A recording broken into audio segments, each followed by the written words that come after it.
जिंदाबाद जिंदाबाद जिंदाबाद। हमारी मांगे पूरी करो, पूरी करो, पूरी करो। हमारी मांगे पूरी करो, पूरी करो, पूरी करो। हमारे गरीब चैनल शुरू करवाओ, शुरू कराओ, शुरू कराओ।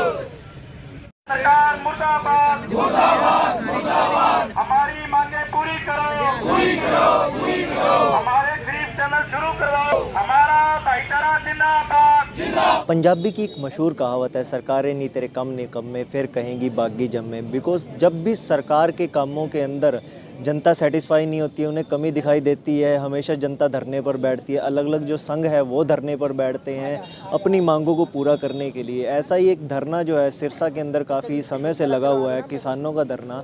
और किसान जो है देश की कहते हैं कि रीढ़ की हड्डी है, लेकिन जब रीढ़ की हड्डी जो है वो मजबूत ना हो तो देश की अर्थव्यवस्था भी हिल सकती है। तो क्या दिक्कतें आ रही हैं किसानों को, इसको जानते हैं हम।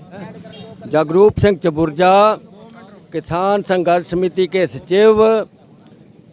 जहां 29 तारीख से लगातार धरना प्रदर्शन शुरू हुआ है और ये धरना प्रदर्शन जो है हर दिन मजबूती की तरफ बढ़ रहा है।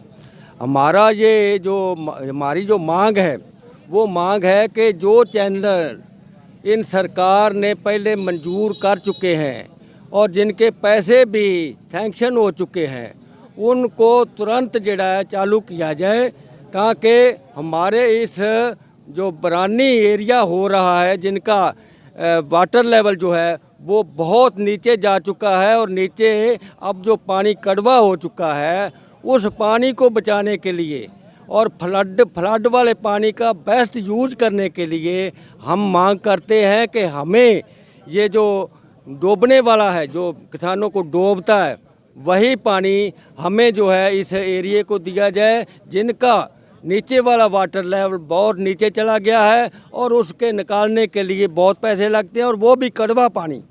तो ये अगर ऐसा नहीं हुआ, अगर ये फ्लडी पानी का हमें नहीं मिलता तो ये जो है एरिया सारे का सारा बरानी हो जाएगा और यहाँ से लोगों को पलायन करना पड़ जाएगा। ये हमारी मुख्य मांग है। तो क्या मानते हैं, इतना समय हो चुका है, सरकार तक आपकी आवाज़ है क्यों नहीं पहुंच पा रही है, सुनवाई क्यों नहीं हो पा रही है? ये तो सरकार वाले जानते हैं, सरकार को सब पता है। हमारे चैनल वाले भाइयों ने, हमारे ये साथी जो मीडिया के हैं, इन्होंने अखबारों में अपने इस मीडिया के द्वारा अपनी बात जो है, हमारी बात जो है पूरे हरियाणा में पहुंचा दी और पूरे हरियाणा में नहीं पूरे देश में इस बरानी एरिया जो होने जा रहा है इसको बचाने के लिए उन्होंने गुहार लगाई है। लेकिन अभी तक भी कोई सरकार का नुमाइंदा यहाँ नहीं पहुँचा। अभी तक जो है कि दिख रहा है कि सरकार सुन नहीं रही है, तो आपका अगला कदम क्या होगा? ये हमारा अगला कदम ये होगा कि हम हर गांव के हर कूचे तक, हर एक मनुष्य तक हम जाने की कोशिश करेंगे और सरकार की नीतियों का पूरा व्याख्यान बताएंगे कि ये सरकार जो हमारे साथ ये देशद्रोही कर रही है, हमारे साथ द्रोह कर रही है, इसका हम पुरजोर जवाब देंगे। आने वाले इलेक्शन में हम इनको गांव में घुसने नहीं देंगे, यहाँ तक कि इनका सामाजिक बाईकाट भी करेंगे। अगर हम बात करें सिरसा के अंदर जो बहुत मुख्य पद पर रहने वाले डिप्टी सीएम यहीं के रहने वाले हैं, बिजली मंत्री हैं वो यहीं के रहने वाले हैं, उसके अलावा अभय चौटाला है जो एनएलओ के सुप्रीमो है वो यहाँ के रहने वाले हैं। तो आप अपनी मांगों को लेकर उनसे मिलने गए या उनसे पत्र दिए आपने उनको? ये काम जो आपने बताया है ये काम हमने पहले कई बार कर चुके हैं। हमने मंत्रियों को, उप मुख्यमंत्री को और मुख्यमंत्री तक भी गुहार लगाई है, लेकिन उन्होंने हमारी चोली में कुछ नहीं डाला, कख नहीं किया। उन्होंने इन लोगों को उन्होंने कीड़े मकोड़े ही समझा है। जैसे कि अगर बात करें दुष्यंत चौटाला की जो उप मुख्यमंत्री हैं और उनको ये कहा जाता है कि वो किसान नेता हैं और वो भी अपने आप को किसान नेता बोलते हैं कि मैं किसानों का नेता और किसानों की भलाई के लिए काम करता रहता हूं, तो क्या लगता है फिर भी वो क्यों नहीं किसानों की ये मांगों को सुन रहे हैं? हमें नहीं पता कि उनको ये समझ नहीं आ रही या वो देख कर के हमारे जो लोगों को वो देना नहीं चाहते। ये उनको पता है कि वो सच्ची मुच्ची किसानों के नेता हैं, तो किसानों के साथ बात क्यों नहीं करते। ये हम उनको भी मजबूर करेंगे।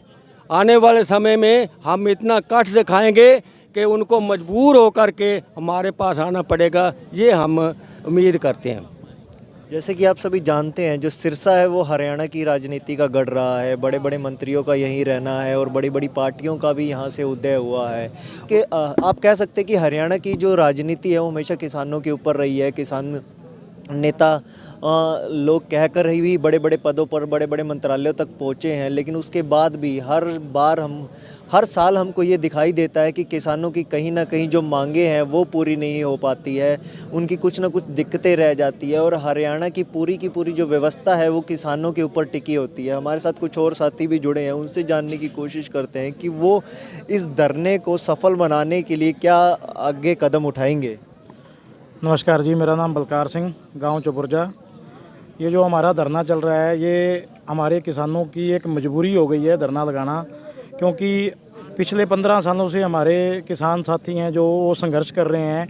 हमारे इस फ्लडी पानी को लेने के लिए सरकार ने बजट पास कर दिया है। सरकार के अंडर से सारे काम पूरे हुए पड़े हैं। लोकल प्रशासन ने भी सारा काम पूरा कर रखा है, लेकिन अभी तक जो हमारे इन खरीफ चैनल्स की खुदाई का काम है वो शुरू नहीं हुआ। दिक्कत ये आ रही है, जब ये खरीफ चैनल्स मंजूर हुए थे उस टाइम सरकार ने कलेक्टर रेट पे ज़मीन लेने की घोषणा करी थी और उस टाइम ज़मींदार ज़मीन देने के लिए भी तैयार थे। लेकिन अब बीच में जो गैप आ गया, काफ़ी समय हो गया, ज़मीनों के रेट बढ़ गए लेकिन कलेक्टर रेट अभी भी वही है। तो अब किसान जो हैं वो मांग ये कर रहे हैं भी हमारी जो ज़मीन है उसका आज की डेट में जो मार्केट प्राइस है उस प्राइस पे अगर आप सरकार पैसा देती है तो ज़मींदार ज़मीन देने के लिए तैयार हैं, नहीं तो प्रशासन और सरकार जो है वो किसानों को फोर्स कर रही है भी आप कलेक्टर रेट पे ज़मीन दो। अब मेन दिक्कत ये आ रही है भी हमारे किसानों को ये समझ में नहीं आ रहा भी प्रशासन ये काम नहीं करना चाहता या सरकार नहीं करवाना चाहती। हमारे जो किसान हैं वो पिछले काफ़ी टाइम से यहाँ हमारे लोकल एमएलए, एमपी और इवन सीएम साहब से भी हमारी 3-4 बार मुलाकात हुई है। उन्होंने हमें टाइम दिया, उसके बाद सीएम साहब के ओएसडी भी यहाँ पे आके सिरसा में किसानों की मीटिंग ले चुके हैं, लेकिन अभी तक इस पूरे हमारे जो चैनल्स हैं इनके काम के लिए किसी ने कोई आगे कार्रवाई नहीं करी। हमें टाइम दिया गया था पिछले महीने की 1 तारीख का, जनवरी की 1 तारीख का उन्होंने टाइम दिया था भी हम इस पर मीटिंग करेंगे, लेकिन ना तो प्रशासन की तरफ से कोई बंदे ने हमारी सुन ली है, ना सरकार का कोई नुमाइंदा अभी तक हमारे पास आया है। तो मजबूरन आज हमें इन 15 गाँवों को यहाँ धरने पे, आज हमारा 7वां दिन है जी धरने देना मजबूरी हो गई है हमारी, और कोई इलाज नहीं रहा। अब प्रशासन से और सरकार से यही विनती है जितना जल्दी हो सकता है इन खरीफ चैनल्स का काम शुरू किया जाए, अन्यथा आने वाला जो टाइम है उसके लिए किसानों को और ज़्यादा कठिन जो अपने स्टेप है वो उठाने पड़ेंगे जी। जैसे कि अभी थोड़े टाइम पहले देश के अंदर बजट भी दिखाया गया है और देश का जो बजट है वो इंफ्रास्ट्रक्चर के ऊपर तो पूरा स्पेंड किया गया, लेकिन कहीं ना कहीं देश की जो रीढ़ है, किसान है, किसानी के ऊपर, एग्रीकल्चर सेक्टर के ऊपर सरकार कितना ध्यान दे रही है और कितना किसानों की मांगों को पूरा करने के ऊपर सरकार ने कदम बढ़ाए हैं। चाहे वो एमएसपी की मांग हो, चाहे फसल का बीमा देने की मांग हो, या पानी को लेकर भी जितनी भी समस्याएं किसानों को आती है, सरकार कितना ध्यान उस पर दे पाती है ये तो वक्त ही आने पे हमें बताएगा। हमारे चैनल के साथ जुड़े रहने के लिए आपका बहुत बहुत धन्यवाद। इस वीडियो को शेयर करें, लाइक करें और अपने जो भी सजेशन है कमेंट सेक्शन में हमें ज़रूर बताएं।